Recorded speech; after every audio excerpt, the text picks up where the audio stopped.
바울의 고별 설교라는 제목으로 주의 말씀 함께 나누겠습니다.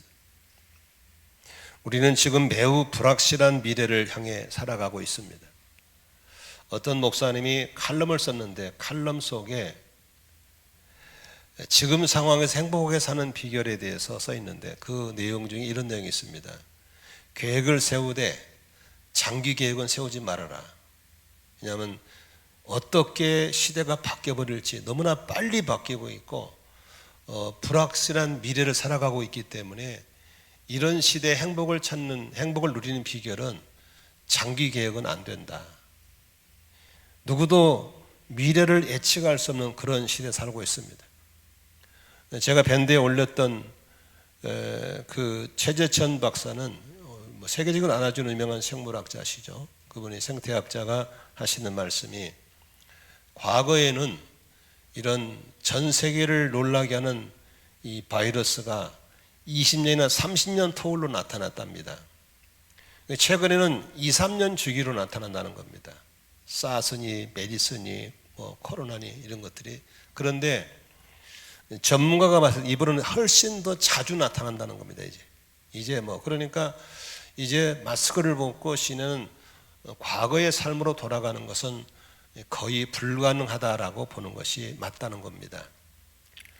그리고 이제 지구 역사 이래 가장 인구가 많이 사는 시대가 됐기 때문에 이제 옛날에는 사람이 별로 없기 때문에 산천초목이 무성하고 생태계가 다 순리로 돌아가는데 이제는 인구가 78억, 79억이 살고 있기 때문에 지구를 다 점령해 버려 가지고 지구가 낡고 헐고 설어서 이제 모든 기상의 이변이 생겨서 이제 온도가 올라간다든지 폭풍이 온다든지 가뭄이 와서 살 수가 없는데 가장 중요한 것은 이제 생물이 살 수가 없는 시대가 되어버린 거죠. 그러니까 앞으로 지구의 생물은 식물, 동물 다 포함이죠. 생물이 50% 정도는 못 살 거다라는 결론이죠. 그러면 인구는 많고 먹을 게 없게 되니까 뭐가 되겠어요? 이제는 식량 전쟁 때문에 치열할 수밖에 없다. 그러니까 기상이변으로 죽고 식량으로 죽고 바이러스로 죽고 이제 죽을 수밖에 없는 상황이 지구가 갖고 있는 현실이라고 하는 것이 엄연한 사실입니다. 그런데도 탄소 배출을 줄이는 것이 유일한 답인데 1등, 2등, 3등이 중국, 인도, 미국인데 서로 니부터 해라고 그럽니다. 그게 더 안타까운 것은 세계 지도를 보면 되겠지만 우리나라는 아주 세계 지도의 한 토끼꼬리도 아니죠. 조그만 나라인데 놀랍게도 탄소 배출 우리나라가 세계 6위랍니다. 6위. 그러니까 우리나라가 얼마나 흥청망청 쓰고 있는 나라라는 사실을 알 수 있습니다. 이러한 시대에 살면서 우리가 불확실한 미래를 살아가고 있기 때문에 한마디로 안희순 여사가 불렀던 찬양처럼 내일 일은 남 몰라요, 하루하루 살아요가 실감 있게 불러지는 시대가 되었다고 하는 것입니다. 그런데 오늘 설교는 어떤 설교입니까? 바울 사도가 밀레도의 우여곡절속에 도착해가지고 이제 에베소에 있는 장로님들을 다 초청해다가 이제 마지막 고별 설교를 하는데 왜 이게 고별 설교냐? 오늘 25절 26절에 한번 보면 이렇게 써 있습니다. 이제 나는 여러분 모두가 내 얼굴을 다시는 보지 못하리라는 것을 알고 있습니다. 그러므로 나는 오늘 여러분에게 엄숙하게 증언합니다. 오늘 바울 사도는 내가 이제 다음 선교지로 가게 되면 내가 돌아와서 당신들의 얼굴을 다시는 볼 수 없다는 사실을 명명백백하게 알고 있는 겁니다. 그렇기 때문에 사랑하는 주의 종이 내게 남기는 마지막 설교, 또 주의 종은 그 예수의 피값으로 산 그 귀한 영혼들을 향해서 마지막 설교이기 때문에 얼마나 애절하게 설교했고 얼마나 애절하게 설교를 들었는가에 대해서 한번 상상을 해보는 겁니다. 오늘 여러분 왜 사람들이 설교 들을 때 졸기도 하고 장난도 피울까요? 간단합니다. 오늘 못 들으면 유튜브 가면 들으면 되지. 오늘 못 들으면 다음 주에 들으면 되지. 다음이라고 하는 걸 있기 때문에 그렇게 태만할 수 있는 겁니다. 그러나 지금 매우 불확실한 미래를 살아가고 있는 우리는 언제나 바울의 고별 설교 같은 마음으로 설교를 해야 되고, 바울의 고별 설교 같은 마음으로 설교를 들을 때 하나님이 우리를 통해서 뜻이 하늘에서 이루어진 것처럼 이 땅에서 우리를 통해서 당신의 일을 이루어 나가실 줄로 믿으시기를 바랍니다. 그러므로 이 마지막이 될 이 바울의 생애 마지막이 될 고별 설교를 통해서 에베소 교회 장로들에게 뭐라고 설교했는가? 첫 번째로 보니까 바울은 자신의 삶을 육상 경주와 같이 초지일관으로 그리고 투명하게 달려왔다라고 얘기를 하고 있습니다. 18절에 보면 이런 말씀이 있습니다. 장로들이 오니까 바울이 그들에게 말하였다. 여러분은 내가 아시아에 발을 들어놓은 첫날부터 여러분과 함께 그 모든 시간을 어떻게 지내왔는지를 잘 아십니다. 우리말 성경에는 이렇게 써 있습니다. 내가 아시아 지방에 처음 간 그날부터 내가 여러분과 함께 있는 동안에 어떻게 살았는지를 여러분이 잘 알 것입니다.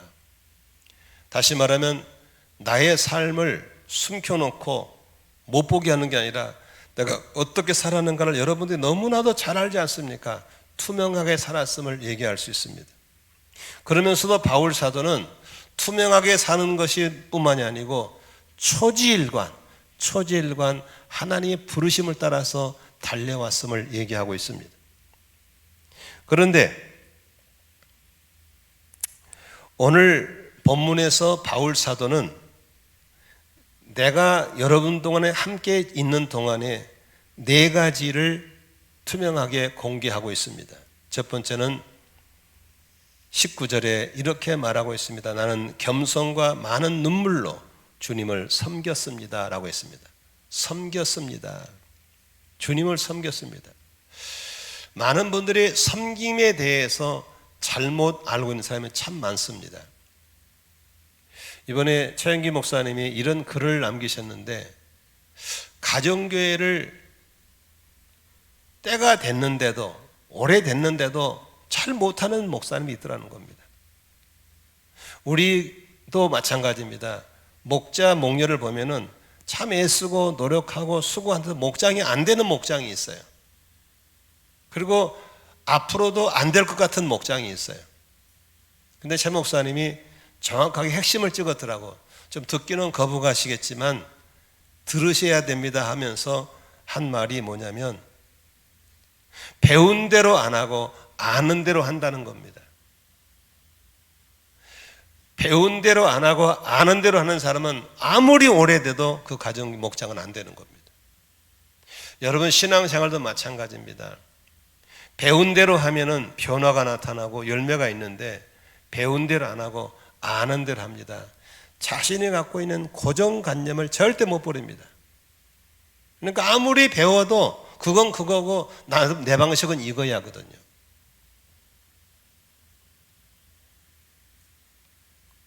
그래서 오늘 총목자문에 이 부분을 좀 전해드리려고 그러는데, 섬김도 마찬가지입니다. 섬겨야 된다라고 하니까 자기가 알고 있는 섬김을 생각하는 거예요.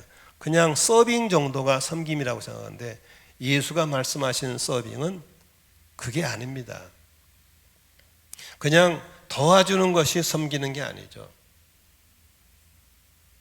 그래서 이 부분에 대해서 휴스턴에서 어떤 유명한 세계적인 사업가가 이거 복음을 듣고 딱 깨달으면서 이거구나 라고 최 목사님 와서, 최 목사님 내가 깨달은 섬김은 이겁니다.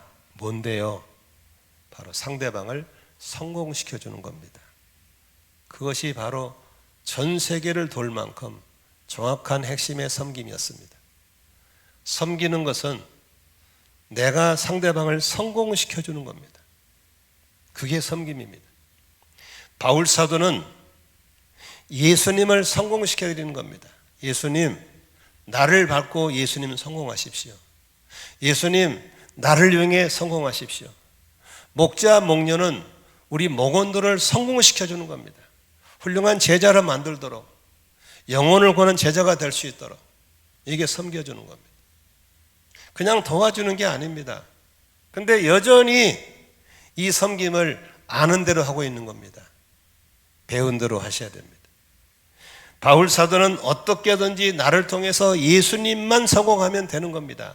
나는 아무 소용 없는 거예요. 성공하면 되는 거예요.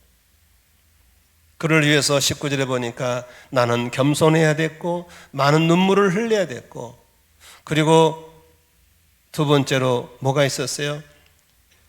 가는 곳곳마다 유대 사람들을 통해서 많은 시련을 겪었다라고 말하고 있는 겁니다.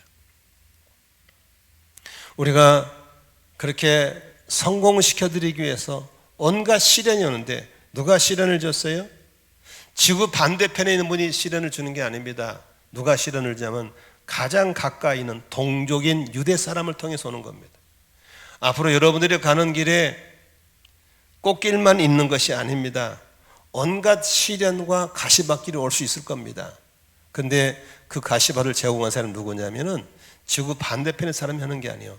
가장 가까이 있는 분들이 나에게 시련을 줄 수 있다는 사실입니다. 한때는 종족이라고 매우 친밀한 유대 사람들이 바울의 회심을 싫어해서 바울을 그렇게 괴롭혔던 겁니다. 그러나 그 시련이 오히려 더 기도하게 만들고, 그 시련이 더 겸손하게 만들고, 그 시련이 나를 의지하게 더 주님을 의지하게 만들고, 그 시련이 아는 대로 하지 않고 배운 대로 하는 사람이 되게 하셔서 간 데마다 사역의 열매를 맺게 했다고 고백하고 있는 것입니다. 세 번째로 20절에 바울 사도는 자신의 삶을 투명하게 뭘 말하고 있습니까? 나는 또한 유익한 것이면 빼놓지 않고 여러분에게 전하고 공중 앞에서나 각 집에서 여러분을 가르쳤습니다. 그랬습니다. 사랑은 뭐예요? 주고 싶은 거죠. 사랑은 주고 싶은 거죠. 그래서 그 사랑하는 성도들에게 유익한 것이라면 빼놓지 않고 다 모였을 때든지 각 집에서든지 개인별로든지 늘 가르쳤다고 고백하고 있는 겁니다. 여러분 자녀를 길러보시면 알겠죠. 청년들은 잘 모를 거예요. 생명은 사랑이고 사랑은 주고 싶은 거거든요. 우리 아내는 이제 나이도 먹을 만큼 먹고 애들도 둘 다 30이 훌쩍 넘었기 때문에 알아서 하면 좋겠지만 조금만 정보했으면 즐기셔야 되는데, 즐기셔야 되는데 이게 너무 병적이라서 이제 그만둬, 내비도 좀 알아서 오게. 근데 애들 줘야 되는데. 근데 이것은 어쩔 수 없는 겁니다. 사랑하면 주고 싶은 거예요. 저는 이렇게 목회를 하다 보니까 은혜되는 거, 좋은 거, 새로운 것 있으면 절대 안 놓칩니다. 어떻게든지 우리 목자들한테 적어주고 어떻게든지 성도에게 주고, 그래서 밴드를 만들어 놓은 거예요. 그래서 은혜되는 거 같이 공유하고 또 목자방에 올려주기도 하고 또 개별 전해주기도 하고, 어떤 사람들은 그걸 더 싫어하십니다고 너무 많이 준다고 과다 공급이래요. 과다 공급의 소리를 들으면서도 이 좋은 것을 안 주고는 못 견디겠는 거예요. 그래서 늘 전해주고 또 반응을 주면 고맙다고 반응하며 소통하는 것이죠. 바울 사도는 그 사랑하는 교인들과 장로들에게 유익이 된다면 어떤 것도 아끼지 않고 부지런히 가르쳤다고 고백하고 있는 겁니다. 네 번째로 바울 사도는 뭐라고 말합니까? 엄숙히 증언했다 그랬습니다. 21절 한번 같이 읽을까요? 나는 유대 사람에게나 그리스 사람에게나 똑같이 회개하고 하나님께로 돌아올 것과 우리 주 예수를 믿을 것을 엄숙히 증언했습니다. 엄숙히 증언했다는 말이 무슨 소리입니까? 바로 정말 정중하게 정말 자세를 가다듬고 전했다고 합니다. 뭘 전하는 겁니까? 바로 예수 믿고 구원받고 돌아오라고 하는 겁니다. 여러분, 시대가 아무리 바뀌어도 절대로 바뀌지 않는 게 있습니다. 진리는 바뀌지 않습니다. 시대가 아무리 바뀌어도 구원하는 비결은 바뀌지 않습니다. 그것은 뭡니까? 회개와 믿음입니다. 21절에 보니까 똑같이 회개하고 하나님께 돌아와서 예수를 믿을 것을 증언했다라고 얘기했습니다. 오늘 보니까 우리 동족인 유대 사람들도 이방 사람인 그리스 사람들도 똑같이 회개를 했습니다. 회개하고 예수 믿고 구원받는 것은 백인이나 흑인이나 황인이나 빈부, 기천, 남녀노소 모두에게 동일하게 적용되는 것은 회개하고 예수 믿어야 구원받을 줄로 믿습니다. 시대가 바뀌었으니까 복음이 바뀌어버린다. 그건 짝퉁이죠. 아무리 시대가 바뀌어도 영혼 구원하는 복음은 바뀌지 않습니다. 오늘도 하나님의 심판 때는 사람들이 돌아오는 비결은 회심하고 돌아와야 되고 십자가 달리신 예수 그리스도를 믿음으로 구원받는 걸 믿으시기를 바랍니다. 베드로는 사도행전 4장 12절에 이렇게 외칩니다. 천하의 다른 이름으로 구원받을 만한 다른 이름 예수밖에는 다른 아무에게도 구원은 없습니다. 사람들에게 주신 이름 가운데 우리가 의지하여 구원을 얻어야 할 이름은 하늘 아래 이 이름밖에 다른 이름이 없습니다. 예수 그리스도의 이름이 유일한 복음인 걸 믿으시기를 바랍니다. 고린도 1장 18절에 십자가의 말씀이 멸망할 자들에게는 어리석은 것이지만 구원을 받는 사람인 우리에게는 하나님의 능력이 바로 십자가인 걸 믿으시기를 바랍니다. 사도행전 16장 30절에 보니까 하나님의 기적을 본 간수가 무릎 꿇고 이렇게 얘기합니다. 두 분 사도님, 내가 어떻게 해야 구원을 얻을 수 있습니까? 그들이 대답했습니다. 주 예수를 믿으시오. 그리하면 그대와 그대의 집안이 구원을 얻을 것입니다. 십자가 외에는 구원이 없습니다. 예수 외에는 구원이 없습니다. 예수님께 나오는 것은 회개하는 것 외에는 길이 없는 걸 믿으시기 바랍니다. 이 단순 명료한 복음을 들고만 있지 말고 우리는 전해야 될 줄로 믿습니다. 바울은 당신들과 함께 지내면서 내가 어떻게 살았는가에 대해서, 초지일관 어떻게 살았는가에 대해서 그들에게 진솔하게 지난 날을 점검하고 있습니다. 나는 주님을 성공을 시키는 일이라면 나는 온갖 겸손과 눈물로 했다. 시련도 많았다. 그리고 유익한 것은 다 가르쳤다. 그리고 안 믿는 영혼은 빈부귀천 남녀를 떠나서 회개하고 예수 믿어야 구원받는다고 내가 정중하게 얘기했던 것들을 봤지 않냐? 자신의 사역을 그렇게 얘기하고 있습니다. 여러분, 우리는 이런 설교를 들으면서 내가 그동안에 어떻게 살아왔는가에 대해서 자신의 삶을 한번 점검해 보면 좋겠습니다. 왜 한국교회가 이 모양 이 꼴이 됐는지 한번 돌아볼 필요가 있다고 생각하는 겁니다. 반드시 전화이복이라고 위기가 기회가 돼서 한국교회가 새로워지고 교회가 새로워지고 비본질을 본질로 돌아가는 그런 계기로 삼는 축복이 있어야 될 줄로 믿습니다. 두 번째, 바울 사도는 뭐라고 말합니까? 하나님의 사람인 나는 성령께 매어서 이제 다음 사역지로 간다라고 얘기하고 있습니다. 한번 22절 한번 같이 읽습니다. 보십시오. 이제 나는 오늘 설교를 마치고 이제 나는 성령에 매어서 예루살렘으로 가는 길입니다 라고 얘기합니다. 여기서 성령에 매어서란 말이 무슨 말일까에 대해서 우리말 성경은 이렇게 써 있습니다. 그리고 지금 나는 성령의 강권하심 가운데 예루살렘으로 가려고 합니다.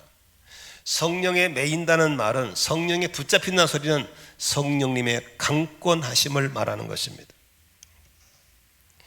강권하심이란 말에 대해서 좀 예화를 들도록 하겠습니다. 저는 25세, 그러니까 20대 중반 들었을 무렵쯤에 성령의 불을 체험했습니다. 얼마나 성령의 불을 뜨겁게 체험했는지 정말 정신이 없었습니다. 언제나 목이 쉬어 있었고 틈만 나면 산기도 가서 밤을 새고 기도하고 철야기도는 기본이고 금식도 참 많이 했습니다. 우리 청년들 나이에 아마 성찬 나이쯤 됐을 때 저는 1년에 한 40일씩 금식했습니다.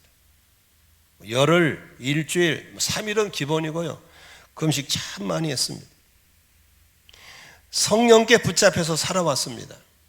그런데 참 돌아보면 저는 사람들이, 특히 우리 애들은 저를 잘 이해를 못합니다. 나는 선택을 할 수가 없었습니다. 한 번도 저는 뭘 내가 A, B, C를 넣고 뭘 하지? 이런 선택을 할 수가 없었습니다. 성령님이 너무 강권적으로 저를 끌어갔었기 때문에 그냥 순종만 해왔습니다. 그래서 저는 지금도 이 샵에 가서 제일 못하는 게 있다면 뭘 고르는 걸 못합니다. 가장 못합니다. 그래서 이 옷 살까 저 옷 살까 이 신발 살까 저를 살까 저는 고를 줄을 모릅니다. 바보가 돼버렸어요. 오직했으면 결혼도 마찬가지입니다. A란 여자, B란 여자, C란 여자를 놓고 또 제가 결혼할 때는 목사직이 상당히 인기 있는 직이기 때문에 사실 맘만 먹으면 지금보다 훨씬 결혼을 골고루 골라서 할 수 있을 시대였어요. 그런데 성령에 붙잡혀 살다 보니까 한 여자에 쫓아가서 만나자마자 나하고 결혼해 주세요. 또 그 여자도 3일 만에 그렇게 한다고 그러고, 그래서 만나자마자 결혼을 달라고 부탁을 하고 3일 만에 그렇게 하자고 결정을 하고 한 달 반 만에 시골리고 남들 그 화려한 신혼여행도 못 가보고 부곡 하와이에 가서 하룻밤 자고 올라와서 사는 겁니다. 지금까지. 그러니까 애들은 그건 있을 수 없는 일이지만 저에게는 그게 있었습니다. 왜냐하면 성령님의 강권하심이었습니다. 여의도 순복음교회 그 화려한 그 많은 사람들 놔두고 시골교회 갈 때도 마찬가지입니다. 99%가 다 나는 대교구로 발령나서 일이 이른 코스로 거쳐서 일이 될 거라고 다 얘기했습니다. 그런데 아무도 그들의 의견은 맞지 않았습니다. 어느 날 갑자기 시골교회에서 저를 청빙 왔습니다. 성령님의 강권하심 때문에 선택할 여지 없이 부임했습니다. 가서 그 황폐하고 허허들판 같은 곳에서 열심히 만 5년을 일을 했습니다. 이제는 꽃이 피고 사람이 살 만큼 많이 모이고 참 좋아졌습니다. 그런데 주님은 강권하게 안산에 개척교회 하라는 마음을 주셨습니다. 제가 개척을 나간다고 그럴 때 우리 어머니가 하신 말씀이 나는 말리고 싶다. 이렇게 5년 동안 수고해서 이제 쓸만한 교회가 됐는데 왜 이걸 놔두고 그 뒤에 지하실 가서 고생하려고 그러냐. 이해가 안 된다는 겁니다. 우리 장모님도 마찬가지고. 그러나 저는 선택의 여지 없이 그걸 다 깨끗하게 밀어내주고 1990년 1월 4일 날 선부동 이주민단지 지하실 교회를 개척했습니다. 공사가 끝나지 않은 상태라 창문도 없는데 1월 달에 얼마나 추운지 모릅니다. 수치로불 깔고 2살짜리 4살짜리 애들 콧물 줄줄 난 애들 앉혀놓고 예배를 시작했습니다. 선택의 여지가 없었습니다. 32년 동안 저희 교회가 오는 동안에 한 번도 내가 계획해서 되는 게 없었습니다. 성령님의 강권하심 때문에 땅을 7번 사고 건물을 3번 지었습니다. 성령님께 붙잡혀 살면 그분이 강권하시고 그분께 순종하니까 뜻이 이루어져 가더라는 겁니다. 바울 사도는 내가 지금 예루살렘으로 가는데 내가 가려고 가는 게 아니야. 성령의 강권하심 때문에 가는 거야 라고 얘기하는 겁니다. 여러분, 성령의 강권하심이 뭐예요? 성령 충만이라는 말을 많이 쓰지 않습니까? 충만이 뭐예요? 에스겔서에 보면은 이런 얘기가 있습니다. 에스겔의 환상 가운데 성전 문에서 물이 흘러나오는 겁니다. 가만히 있으니까 물이 발목을 적시는 겁니다. 좀 있으니까 물이 무릎을 채우는 겁니다. 조금 있으니까 물이 허리를 채우는 겁니다. 좀 있으니까 물이 가슴을 차게 하는 겁니다. 그리고 좀 있으니까 물이 완전히 나를 덮어버렸습니다. 뭐가 충만입니까? 영어로 충만을 풀이라는 풀. 성령께 내 지정의가 완전히 사로잡힌 상태를 충만이라는 겁니다. 발목에 채운 거 충만 아닙니다. 내 마음대로 하는 거예요. 무릎 차는 거 좀 불편할 뿐이지 내 마음대로 가는 거예요. 허리 차는 거 좀 불편할 뿐이지 가고 싶은 마음대로 가는 거예요. 그게 충만이 아닌 거예요. 성령께 완전히 잡혀서 내 의지가 아니라 성령의 의지로 가게 되고 성령 의지로 결정하게 되는 것이 바로 붙잡혔다, 강권하심이라는 말을 쓰는 걸 믿으시기 바랍니다. 그런데 바울 사도는 성령에 매어 사는 삶을 이렇게 표현합니다. 22절 보십시오. 나는 성령에 매어서 예루살렘을 가는 길입니다. 거기서 무슨 일이 내게 닥칠지 I don't know. 나는 모릅니다. 성령께 매어 사는 사람들은 미래를 예측하지 않습니다. 예측할 수도 없습니다. 생각해 보세요. 생전 처음 본 여자 보고 결혼하자고 그랬는데 이 여자가 성질이 사나운 여자인지 성질이 좋은 여자인지 병이 있는지 아니면 집안이 어떤지 어떻게 아무것도 모르는 거예요. 요새의 아이들은 너무 많이 알아. 너무 다 정보가 너무 많아. 정보가 많으면 못 가. 시집 못 가고 장가 못 가는 거예요. I don't know. 몰라요 가는 거예요.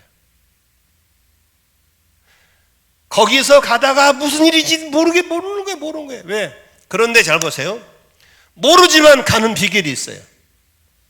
하나님의 성품 세 가지 말면 돼요. 첫째로 하나님 나를 사랑하신다. 믿으시면 아멘 하십시다. 반드시 좋게 할 것이다를. 두 번째, 하나님은 전능하시다. 어떤 상황에도 하나님은 해결할 수 있다. 세 번째, 하나님은 매우 신실하시다. 아멘. 나를 사랑하시는 주님, 전능하신 주님, 신실한 주님이 나의 주님이시니 그분이 강권하셔서 가는 거니까 좋은 일 일어납니다. 잘 됩니다. 기적이 일어납니다.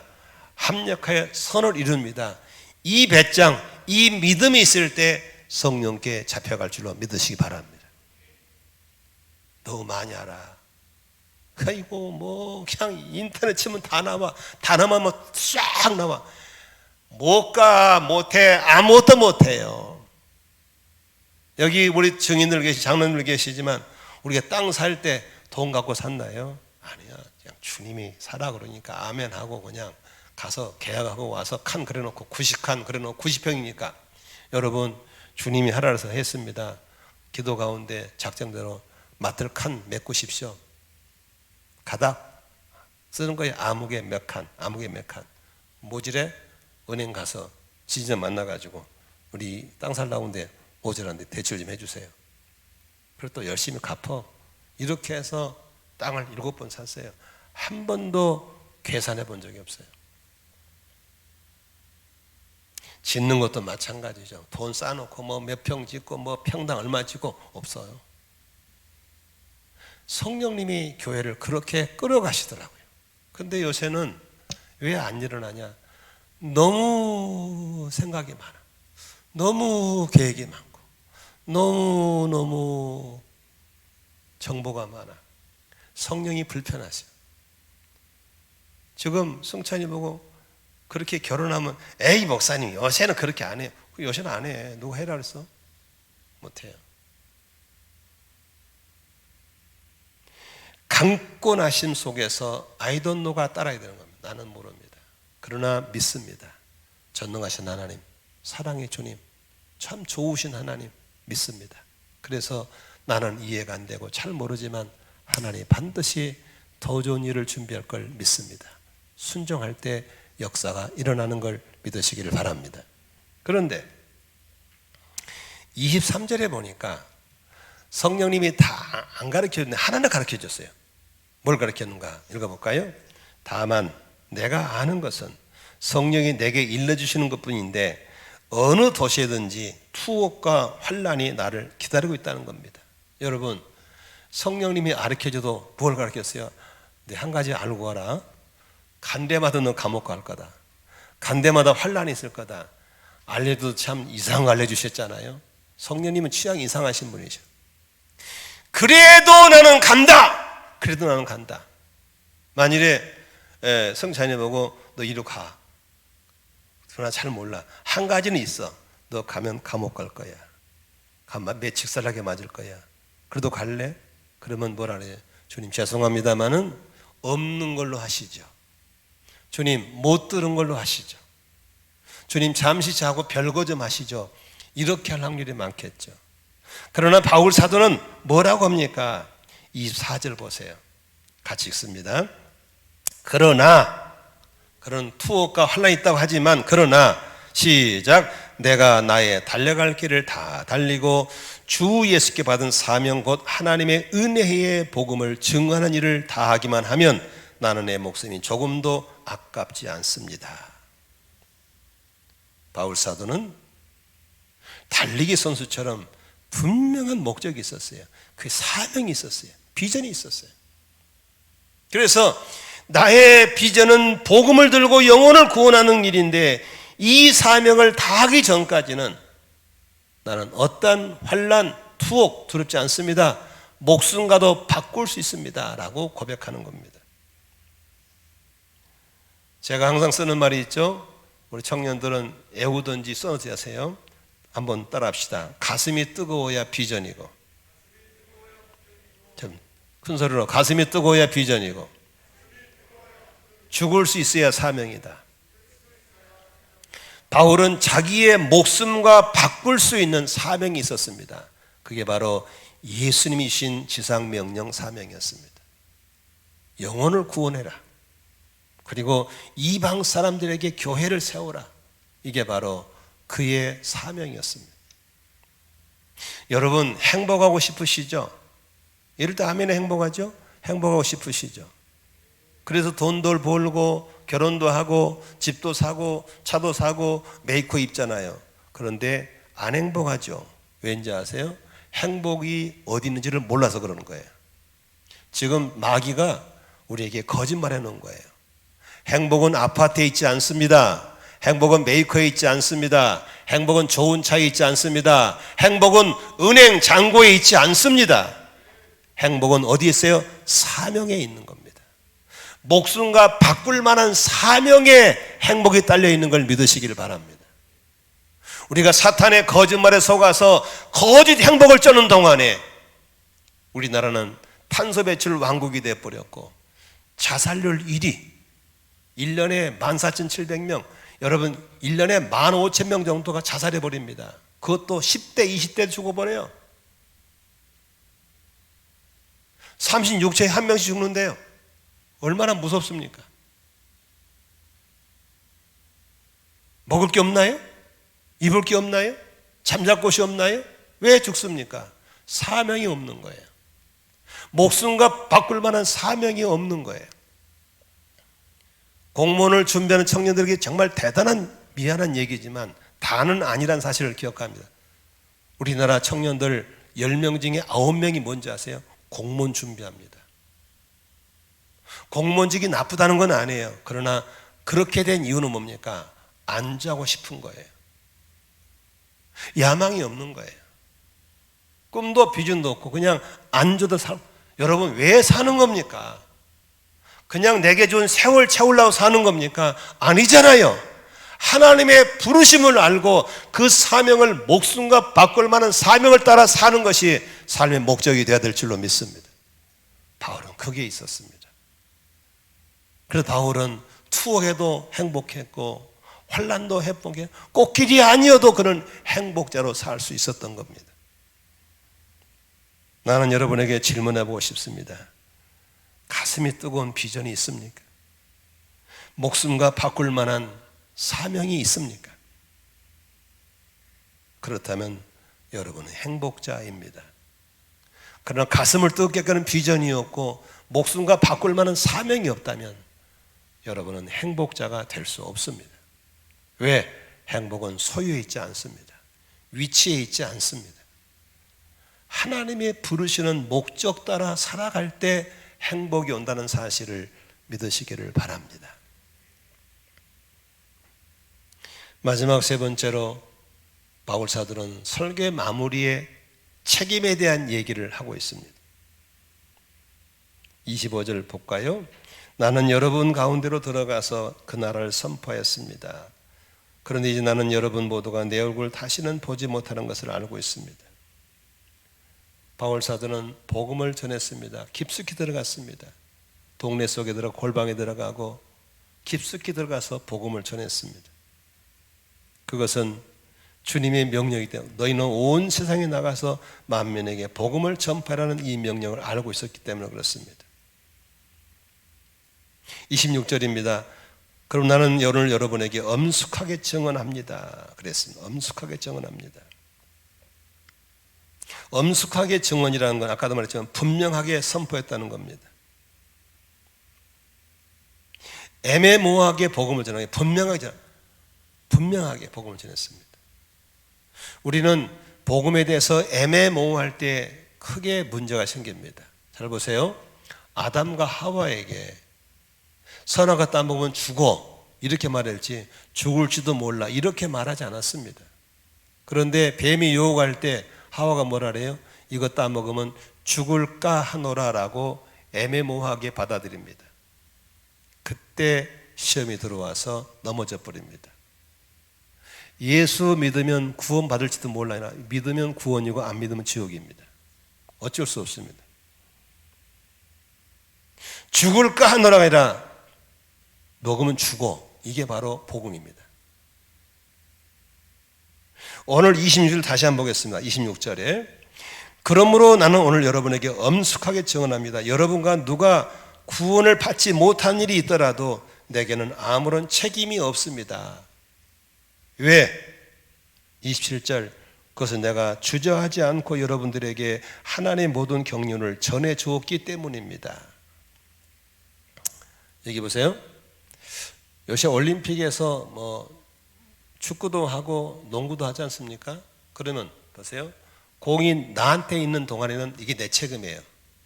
빨리 패스해 줘버리면 그쪽 책임 넘어가는 거예요.